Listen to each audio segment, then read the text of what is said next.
Hi friends, வாங்க இன்றைக்கி green chicken எப்படி செய்யுதுன்னு பார்க்கலாம். ஒரு மிக்ஸி ஜாரில் சோம்பு, மிளகு 1/2 ஸ்பூன், ஒரு துண்டு பட்டை, 2 கிராம்பு சேர்த்துக்கலாம்.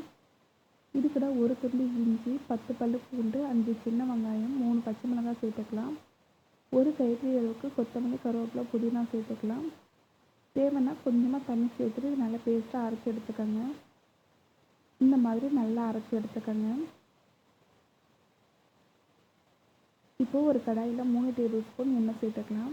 எண்ணெய்க்கு பதில் நீங்கள் வெண்ணெய், நெய் கூட சேர்த்துக்கலாம், நல்லாயிருக்கும்.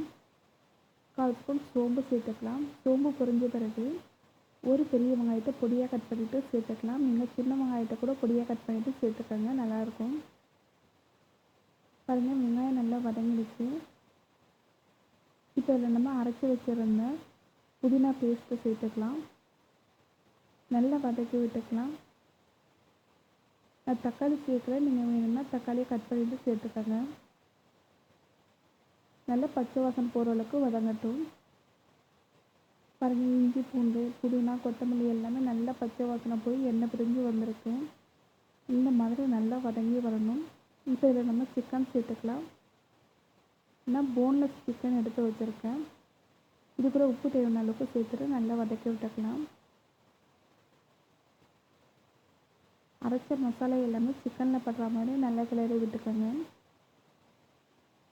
இதில் கொஞ்சமாக தண்ணி சேர்த்துட்டு நல்லா ஒரு வாட்டி கிளறி விட்டுக்கலாம்.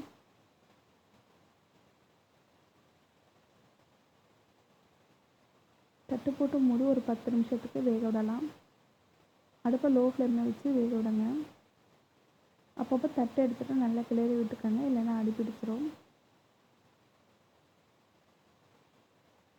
பாருங்கள், சிக்கன் எல்லாமே நல்லா வெந்துடுச்சு. சூப்பரான டேஸ்டியான க்ரீன் சிக்கன் தயாராகிடுச்சு. கண்டிப்பாக இதே போல் நீங்களும் ட்ரை பண்ணி பாருங்கள். தேங்க்ஸ் ஃபார் வாட்சிங்.